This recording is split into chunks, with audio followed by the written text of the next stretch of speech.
Oh, Oh, that one hurt. why do you say these things?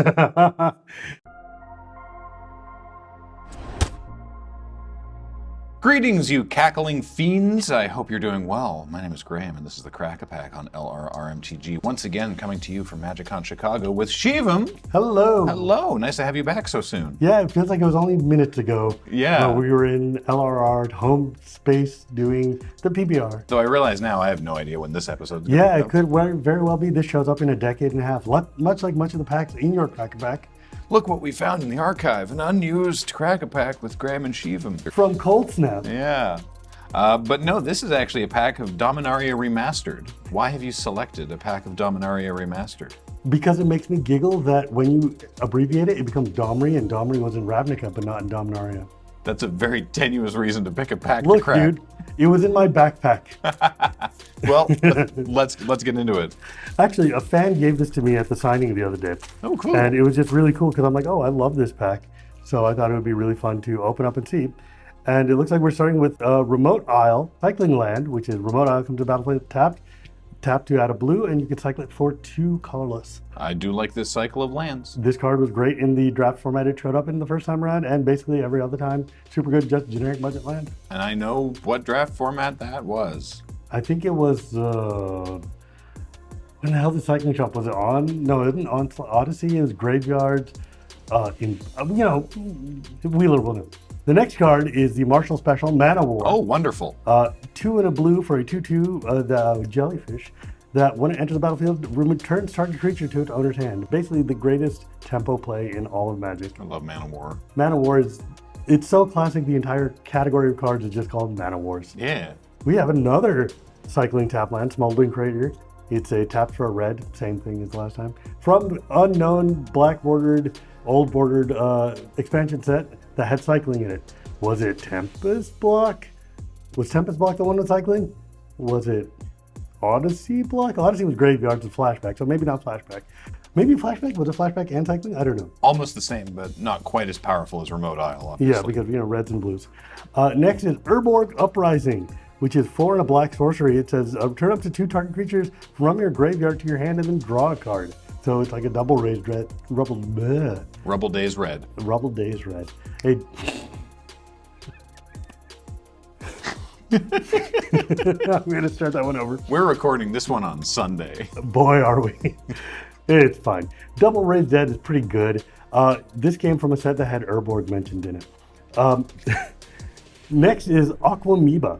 Aquamoeba is really, really good classic card from the old Madness decks from like around 2000 or so. It's 1 and a blue, 1/3, and it had discard a card, switch Aquamoeba's power and toughness on your turn. So back when you would be playing like the Wild Mongrel type of Madness decks, this was great because it was a free discard outlet that would let you play Madness cards. But discarding a card is a cost and a downside. Not isn't unless it? It's Madness, and then it's free. Yeah, no, this card showed up in like a lot of World Championship decks around 2000, 2001, before most of you were born. Oh, that one hurt. Why do you say these things?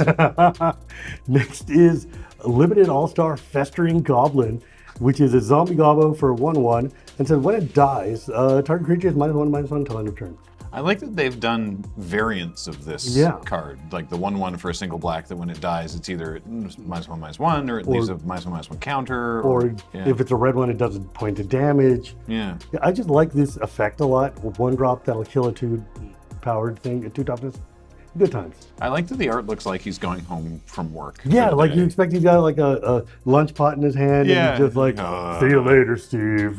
Hi, Ralph. Yeah. Next is a really great classic card, White Mane Lion, which is a 1 and a white 2/2. And it says, flash, whenever White Mane Lion enters the battlefield, you return a creature you control to your owner's hand. So the first time I cast White Mane Lion, I had misread the card slightly. Because you have to return something. Oh, it says return. And if it's the only creature you control, then you've just spent 2 mana to take game actions. Well, you got some ETB triggers and LTB triggers. But not when I did this, but I'm trying to help you. Thank you. Great card in Limited, though. Super fun in combos. Oh, Empty the warrens. Help. This is from We're overstocked Scourge. on goblins, and we're passing the savings on to you. Help us empty these warrens. Oh, goodness gracious. 3 and a red for a sorcery that creates 2 1/1 goblins. Storm. This is one of the classic win cons in Storm. It's a good card. It's good stuff. I mean, it wins a lot. It came from Scourge, shows up in everything that's ever had a Storm deck in it. Ceton's Desire. Wow, this is an old card from the ancient days. Is this back when they still called Dominaria Dominia Prime? No, this is a little after that. Okay, so I this still is call it Dominion, but no, this is Dominaria. post-Rat. This is definitely like Tempest Block or something like that. Ceton is a centaur, I believe. Oh, and it's Threshold. So Threshold was, what the hell was the Threshold? It was the same set with Madness in it. Madness and Threshold were in, God, help me out here, production team. Nobody remembers. It's Enchantment Aura, and it says, it comes to play an enchanted creature, you get +2/+2. And at Threshold, all creatures can... All creatures able to block it. Oh, it turns into a lure. That's what it is. It's an aura that makes your dude bigger that turns into a lure with Threshold. I'm trying to wrap my head around the art here, because that's Ceton's Desire, and that's Ceton, the centaur, and he's holding this crystal ball With showing another his centaur. desire that looks like it's just him flexing. I mean, to be fair, But he be already fair? looks To be ripped. To be fair, but he's already ripped, so it looks like his desire is just to be showing it off. like, I mean, the worst desires in the world, but that is a really odd piece of art. It's very strange. Oh, magic. Ooh, this card's great. Voice of All, which is a 2/2, 2 and 2 whites. So lots of 2s on there for an angel. When it comes to play, you choose a color, and Voice of All has protection from the chosen color. This card rules. And it's classic arcade post art when he was doing like all of the really good angels. Like this art, there was a whole cycle of these voices, which were the angels from, God, why do I feel like I should know that? You know what? I would have thought about doing research on which packs were in Dominaria Remastered, but I played them all, and now they're just an amalgamation. Somewhere Wheeler is looking at this and laughing at me. Oh, he doesn't watch the show. Yeah, he's just laughing at me. Oh, okay. Next is a card I remember from Dominaria proper, Tiana Ship's Caretaker, which is a 3 red white 3/3 Angel Artificer legendary, flying first strike, and said whenever an aura or equipment you control is put into the graveyard from the battlefield, you may return that card to its owner's hand at the beginning of the next end step. This card is awesome in limited, and it's also just really cool as a legend because you can do a lot of cool cycling and like get your artifacts and enchantments back.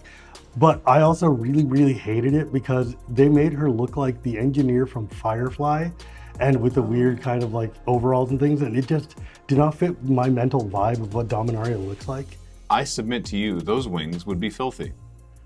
In fact, they'd be covered in just non-Phyrexian oil, Yeah, just like engine grease. Yeah. Next is Dralnu's Crusade. Oomst.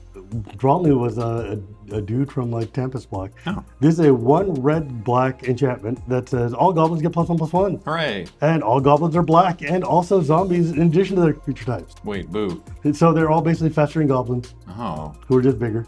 And just it's all goblins, not even goblins no, yeah, you control. this is old magic. This is how you know it's from the ancient days. Because it said, hey, you got a goblin? It's now bigger than a zombie too. Next is Fancy Full Art Gamble. Oh, all right. Gamble is a gamble. It's a 1 red mana sorcery that says search your library for a card, put it into your hand, then shuffle your hand and pick a card at random to discard. Hope it's not the one you just fetched for. I love that that's how they had to make a tutor work in red. It's just like, it might suck. Well, it's not like that one. You might pay 1 red mana to put a card in your graveyard. Yeah, unless you're playing that the Hollow One deck where you got the tutor that's 1 mana, draw 4 cards, discard 3 cards or whatever. Yeah. Or draw 3, discard 4. Next is one of the greatest cards of all time. I posit actually the greatest card of all time. Ornithopter. Ugh. Ornithopter is from Antiquities. Ornithopter is a 0 mana, 0/2 flyer. Ornithopter rules. I have every Ornithopter that's been printed in Magic. All of them. Wow. 100,000 million. Wait, hold on. 10 million. 100 million? How many Ornithopters have been printed? All of them. At least 3. All of them.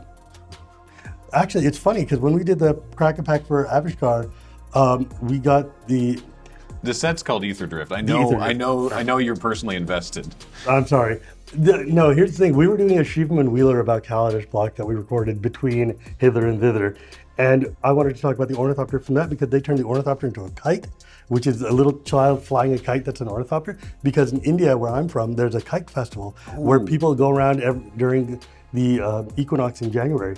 The calendar is shifted, but during the winter time to celebrate the sun is coming back. So they go out to the rooftops and they have all these paper kites made out of tissue paper and balsa wood, and they're super thin. You get like stacks of them by the 40s, and the wire, the kite string that you use, is yarn or twine that has been run through paint and powdered glass. Right. I told you about this during the Kaladesh episode of LRR. Combat kites. Combat kites. And you use them and you're all flying your kites and you try to hook around the other people's and slice them and bring their kites in to add to your stack. And while there's paper mache balloons going up and down, everybody's got big boom boxes and lots of noise. So you've been slowly collecting other people's ornithopters. And just hanging up on attacking them with powdered glass. I have one of the ornithopters from Kaladesh pre-release hanging next to my computer at home. The big giant paper mache one. Oh, fun. But yeah, this is like my least favorite ornithopter art. However, I have never not played an ornithopter given a chance because that card just rules. Well, then I'm going to have a fascinating question for you in a moment. Yeah. Finally, we have a John Avon mountain. That's one of my favorites. Literally one of the best mountains ever done. And we have an elephant token. All right. So, Shivam, you're sitting down to draft this format. What are you first picking? Oh, goodness And gracious. is it ornithopter? You know what? It would be, but it's hard to say no to a Man of War. Yeah. It's hard to say no to a Man of War or like Voice of All, which is just a really good protective battling. Oh, that's a good sound. First pick, empty the warrens. Let's go. I mean, live the dream. Build a round. Build a round. Empty those cheons. I'm going to gamble for my empty the warrens. Oh, no. Well, it's wheeling. No one's taking that. Yeah, but then you'll get an extra storm count. Oh. And my empty the warrens goes right in the graveyard.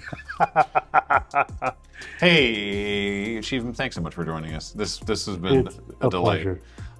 Where can people find you upon this great internet of ours? Oh, goodness gracious. You can find me on Blue Sky, or you can find me at Casual Magic with Shivam, or you can find me Shivam Wheeler Love Magic, or the Chronicles of Dragonlance podcast, or literally the PPR for Aether Drift, or the PPR for Ravnica, or the PPR for Battle of Baldur's Gate, or, I don't know, half a dozen LRR things. I mean, I'm very easy to find. You can find him right here. You can find me right here. Where I'm going to thank all of you who support us at our Patreon, patreon.com/loadingreadyrun, or become a member on this YouTube channel. We can't do this without you, and we really appreciate it. Until next time, I've been Graham with Shivam. Thank you all for watching, and we'll talk to you next time on the Crack-A-Pack.